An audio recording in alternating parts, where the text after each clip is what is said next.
Bonjour et bienvenue. Je vous propose aujourd'hui donc de peindre cette aquarelle qui est plutôt créative. Donc ça a l'air compliqué comme ça, mais tout le monde peut y arriver en fait. Alors en fait, il faut choisir trois couleurs pour le. Enfin, j'ai pris trois couleurs pour l'arrière-plan, et trois transparentes et trois qui se mélangent bien ensemble. C'est-à-dire que le mélange va être harmonieux. Donc il faut vérifier ça si vous n'avez pas les mêmes couleurs que moi. Je vous montre comment j'ai mélangé donc les couleurs parce qu'il faut qu'elles soient relativement épaisses. C'est une consistance un peu de lait crémeux, hein, voilà, ou de crème fraîche épaisse. Voilà, donc dans les comparaisons culinaires, il faut vraiment que ça soit épais parce que d'abord on va le mettre sur du papier qui est vraiment mouillé. Voilà, donc si vous mettez une peinture trop diluée, ben, ça sera trop clair. Après, sauf si vous voulez un arrière-plan très clair. Donc ça, c'est un premier point. Et puis ensuite, on va jouer avec l'eau au-dessus. Donc c'est pour ça que je la mets épaisse. Alors, l'objectif, c'est qu'en arrière-plan, enfin, dans la moitié supérieure de la feuille, on est dans un bois, puis ce sont des champignons, dans un sous-bois même. Donc l'arrière-plan est vertical. Enfin, la première moitié de la feuille, en haut, est verticale. Alors on peut y voir des arbres, on peut y voir ce qu'on veut, alors que la deuxième moitié, enfin la moitié inférieure, elle est plutôt horizontale. Voilà, donc ça c'est dans les coups de pinceau, il faut faire attention à ce qu'on fait. Après vous pouvez mettre tout en vertical, mais voilà, c'est un peu plus cohérent de faire dans la partie supérieure verticale et après plus ou moins horizontale, en ayant bien pris soin bien sûr de protéger vos champignons. Alors avec du liquide de masquage sur à peu près un bon demi-centimètre, hein, de manière à ce qu'il soit épargné par les expériences sur les couleurs qu'on va faire. Alors une fois que vous avez posé vos couleurs, donc, l'objectif c'est pas forcément de faire comme moi, c'est de poser vos peintures, hein, vos trois couleurs, voilà, comme elles vous plaisent, en n'essayant pas de les mélanger au pinceau, hein, vous les posez sur le papier qui est bien mouillé, et une fois qu'elles sont posées, vous voyez elles sont de départ, elles sont peu mélangées. On va donc, en sachant que déjà que le papier est mouillé, on va donc y ajouter. Alors moi j'ajoute avec une pipette, mais vous pouvez le faire avec la pointe du pinceau, voilà, de l'eau, ou bien vous pouvez le faire avec la seringue, la partie plastique, hein, pas l'aiguille évidemment, mais avec la partie plastique de la seringue. Voilà, quelque chose qui peut vous amener de l'eau. Si c'est avec une pointe un peu fine, de manière à ce que ce soit précis. Bah, sinon, vous faites au pinceau. Par contre, vous protégez bien votre table parce que forcément, ça c'est un peu salissant.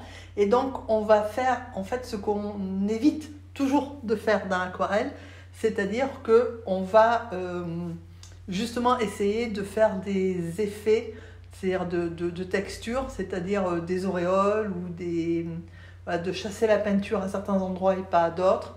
Donc on va vraiment jouer avec la peinture et donc vous inclinez selon votre envie et votre inspiration, votre papier, parce que forcément, voilà, donc là je vous montre, c'est vraiment de l'eau. Vous ajoutez votre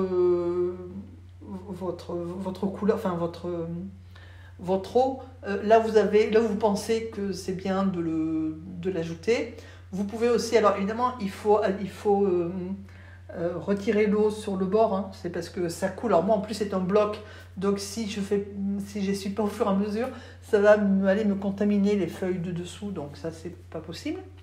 C'est pour ça que j'essuie. Et puis aussi vous pouvez vous servir avec donc de l'essuie-tout et une légère pression pour absorber de façon très aléatoire la peinture à certains endroits. C'est ce que j'ai fait moi sur la partie supérieure.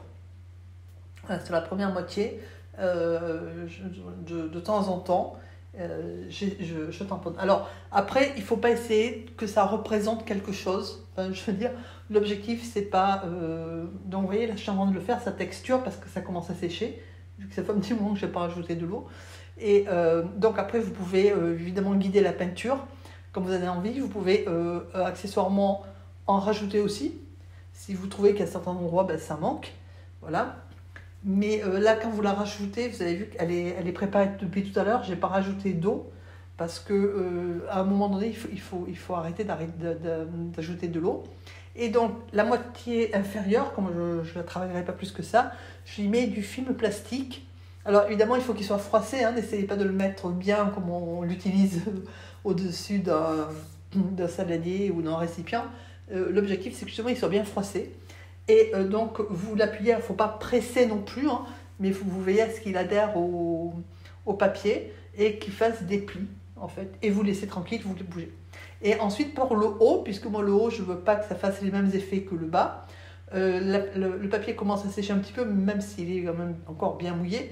Mais vous voyez qu'il commence à sécher parce que quand j'ajoute ma peinture, on voit bien que ça diffuse sur les côtés, mais la peinture, elle ne bouge pas tant que ça. Voilà. Et donc, du coup, je vais continuer à jouer en haut. Alors, je vais y ajouter de l'eau, de manière à diffuser un petit peu, à faire des effets. Donc là, profitez-en, vous pouvez faire des auréoles, etc. Et donc, ce que j'essaie de suggérer, ce sont des troncs d'arbres, mais vraiment en suggestion. C'est pas, voilà, c'est mon objectif, c'est pas de peindre du tout un arbre ni rien. C'est chacun y voit ce qu'il veut. C'est vraiment quelque chose. Vous allez voir, c'est quelque chose où on prend vraiment. D'abord, ça absorbe l'air de rien parce que là, on a l'impression que c'est un peu n'importe quoi, mais quand on le fait, en fait. Déjà on se concentre. Alors après, c'est pas n'importe quoi, parce que il faut avoir en tête les couleurs que vous allez utiliser pour vos champignons. Donc moi c'est du rouge et avec donc il y a des parties claires dans le champignon. Il faut que en fait là où les couleurs du champignon vont être très claires, ça soit l'arrière-plan soit foncé. Donc c'est pas si n'importe quoi que ça non plus, mais voilà. Donc en fait c'est quelque chose qui va vous libérer parce que justement, même que vous débutiez ou pas, là on est tous à égalité en fait, hein. C'est-à-dire qu'il faut, à partir du moment où vous avez choisi vos 3 couleurs qui se marient bien ensemble, parce que là par contre il faut que les mélanges soient harmonieux, hein, voilà. Vous créez votre arrière-plan comme vous voulez. Alors après il faut bien laisser sécher, moi je laisse sécher une nuit. Voilà. Donc on voit bien la différence, hein, je vous ai donc zoomé dessus, entre la partie où il y a eu le film plastique, donc ça fait des dessins enfin, voilà, aléatoires. C'est un sous-bois en fait, avec des végétaux, on y voit ce qu'on veut, hein, des végétaux, des petites pierres, des brindilles, des rochers, enfin voilà, chacun y voit ce qu'il veut. Donc ça c'est le bas, et pour le haut, qu'on a donc juste retravaillé avec un petit peu l'essuie-tout par-dessus, voilà, ça vous texture aussi le haut. Évidemment, c'est pas le même motif que le bas, puisque finalement c'est ce qu'on voulait. Donc là, on a terminé de jouer avec l'eau et à mettre de l'eau pour justement créer des effets, parce que là, par contre, il va falloir peindre ces champignons. Alors par contre, au liquide de masquage, il faut mettre les points blancs donc de la manite.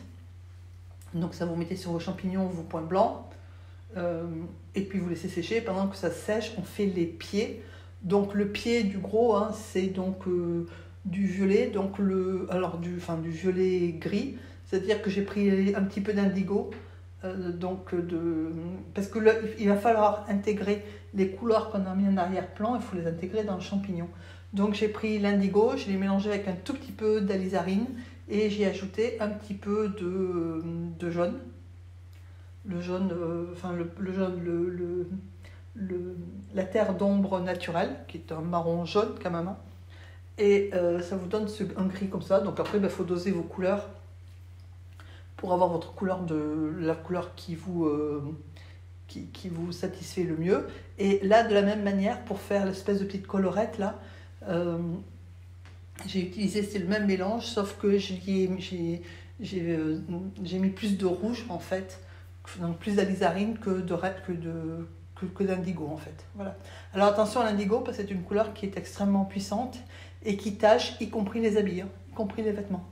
Voilà. Donc après, on fait son petit pied de champignon, donc un petit peu évidemment dans l'humide, en sachant qu'il y a certains endroits il faut que ça se diffuse, donc on va essorer son pinceau de manière à avoir une bordure, et on va le passer à côté de la peinture, hein, de manière à avoir une bordure douce, en transition.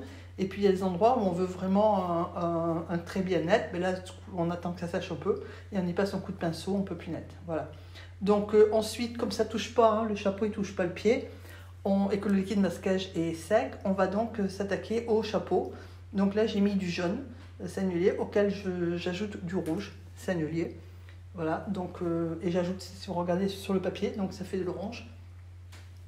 En sachant qu'il y a des endroits, il faut que le jaune transparaisse un petit peu, donc ça après, il faut le doser. À un moment donné, il va falloir rajouter du jaune. Enfin bon, voilà, après ça c'est le travail sur le champignon. Et donc on commence par, donc l'objectif c'est que ça soit plutôt jaune orangé sur la droite, rouge au centre et donc là, en haut et à gauche un rouge plus sombre parce qu'il faut quand même lui mettre un petit peu des jeux de lumière. Et donc pour le côté plus sombre, j'y ai mis de la lizarine en fait. Voilà. Parce que la lizarine, surtout si vous la diluez pas trop, c'est une couleur, c'est un rouge grenat. C'est une couleur qui est très intense aussi. Donc voilà. Alors par contre, il ne faut peut-être pas la mettre trop au départ intense. Il faut monter graduellement. Donc là, vous avez mis, j'ai commencé par le jaune puis l'orange. J'ai mis mon alizarine et je vais et du rouge. Et là, je vais adoucir en rajoutant du jaune de manière à faire mon champignon exactement comme j'ai envie qu'il soit. Donc après, c'est comme vous avez envie qu'il soit. Moi, je le voulais jaune orangé, enfin orange-rouge. Voilà, vous pouvez très bien le vouloir tout rouge, voilà, ou le vouloir plus rouge que ça. C'est votre champignon, vous faites comme vous avez envie de le faire. Et donc, on va faire exactement pareil sur les autres. En fait, c'est exactement le même procédé. On commence par le jaune et on continue par le rouge. Donc l'ordre c'est jaune, rouge et ensuite alizarine. Ce qui n'empêche pas de revenir après avec du rouge, pas de l'alizarine, du rouge, qui évidemment posé sur de l'orange, sur du jaune vous donne cet orangé, mais de manière à faire parce que l'alizarine c'est très joli comme couleur mais c'est un peu froid et donc pour le réchauffer un petit peu, c'est pour ça que j'ai mis du jaune. Sinon, si vous mettez que du rouge, ça fera froid. Après, ça peut être un choix. Mais voilà, bon, moi, c'était pas le mien. Et donc, on continue. Donc là je rééquilibre. J'ajoute du jaune. On voit bien d'ailleurs que le pinceau, il y a beaucoup de jaune. Il y a plus de jaune qu'autre chose. C'est du jaune sennelier. Voilà. Et donc, comme je ne veux pas jaune non plus, j'y ajoute un petit peu de rouge sennelier, enfin n'importe quel rouge. Par contre, évitez le cadmium, si vous pouvez, parce que l'objectif c'est la transparence, c'est de voir les couleurs par transparence. Donc voilà, après si vous avez que du cadmium, faites avec du cadmium. Et donc là je rajoute de la lizarine. Donc dans l'humide, alors après voilà, le problème c'est que si vous débutez, allez retoucher quand c'est peint, c'est pas évident, vous attendez que ça sèche et vous remettez en fait une couche d'alizarine par-dessus après. Enfin pas partout, juste à gauche. Voilà. Après, on fait pareil pour l'autre. Alors l'autre, je vous l'ai montré parce que la position des couleurs, elle n'est pas identique, vu que déjà le chapeau du champignon n'est pas identique, il est plus plat que les autres. Donc j'ai mis du jaune partout. Ensuite, en partant du centre, j'ai mis donc du rouge sennelier. Voilà, et que j'intègre ensuite avec le jaune. Donc là, on le voit un peu mieux, le jaune. Voilà, parce que j'en ai mis un peu plus. Et donc, là encore, il n'y a pas de règle. Il faut juste laisser un petit peu de jaune sur les marges, en fait. Voilà, et étendre un peu le orange. Donc après, vous l'étendez comme vous avez envie aussi de l'étendre, en sachant qu'il faut quand même laisser des couleurs, une partie de couleur claire, voire presque blanche, parce que dans l'aquarelle, il faut quand même de la lumière, il faut capter la lumière. Et donc, au centre, on y met la lizarine, on la voit bien, la lizarine là au milieu, et on la diffuse évidemment pas partout, puisque l'objectif, c'est qu'il soit plus foncé au centre, et plus clair en fait sur les bords. Voilà. Donc après, vous l'arrangez comme il vous plaît, tranquille, en humide. Si ça fait des petites veines comme c'est en train de faire, c'est très bien, ça fait naturel. Et voilà. Et après, une fois qu'on ne touche plus. Mais c'est important de garder des zones claires en fait. C'est pour ça que le pied, je l'ai fait très clair, que le dessous du champignon, je le ferai en terre d'ombre très très pâle, parce qu'il faut des parties très claires aussi dans l'aquarelle, même si après on va rajouter du blanc sur le chapeau, de manière à capter la lumière, donc dans ce sous-bois qui est quand même un peu sombre. Voilà, donc j'espère que ça vous amusera beaucoup, parce que moi c'est quelque chose qui m'a beaucoup amusé. Alors ça c'est une série de 3, voilà, j'en ai fait 3, et avec sensiblement la même technique, le film transparent. Donc, une fois que vous avez fait ça, ne jetez pas si ça vous intéresse, ne jetez pas votre film transparent parce que généralement, quand on le retire, il est quasiment propre. Enfin, voilà. Moi, je m'en suis resservi pour les 3 projets. Donc, voilà, c'est pas la peine de le jeter. Donc, voilà, par exemple, là, c'est sec. Voilà comment on rééquilibre. Ben, j'ai remis du jaune orangé et je remets vers le rouge et vers la lizarine. Si on trouve que finalement, une fois sec, c'est un peu pas long. Voilà, donc c'est une série de 3, ça c'est le plus facile. Les 2 autres sont un peu plus aboutis, donc un peu plus, enfin, pas en technique, mais en sujet à peine, c'est un peu plus délicat. Voilà. Donc j'espère que ça vous amusera beaucoup, parce que franchement, c'est quelque chose qui est très... Je trouve qu'on passe un excellent moment, parce que justement, c'est vraiment de la création. C'est pas... Là, il n'y a pas je sais dessiner ou pas, il y a... je positionne des couleurs et je m'amuse avec, je fais des effets et je regarde le résultat que j'obtiens. Et généralement, enfin, c'est très libérateur aussi, vous allez voir. Ça vous fait passer un excellent moment. Voilà, donc j'espère que ça vous aura plu. C'est une autre façon aussi voilà, de faire de l'aquarelle. Hein. C'est toujours de l'aquarelle, mais c'est peut-être c'est une autre façon de faire. C'est bien d'explorer aussi plusieurs voies. Ça permet d'ouvrir des horizons. Donc voilà, j'espère que ça vous aura plu et que vous passerez donc un très bon moment à peindre ces petits champignons. Donc ensuite, quand c'est bien sec, vous prenez du blanc de titane ou de la gouache et sans apport d'eau, vous mettez vos points blancs. Alors l'intérêt, si vous pouvez, c'est justement pourquoi on ne met pas d'eau, pour que ça fasse justement des petits tas, si possible avec un peu de relief, puisque la manite c'est un tout petit peu en relief. Voilà. Donc je vous souhaite une excellente journée et je vous dis à très bientôt.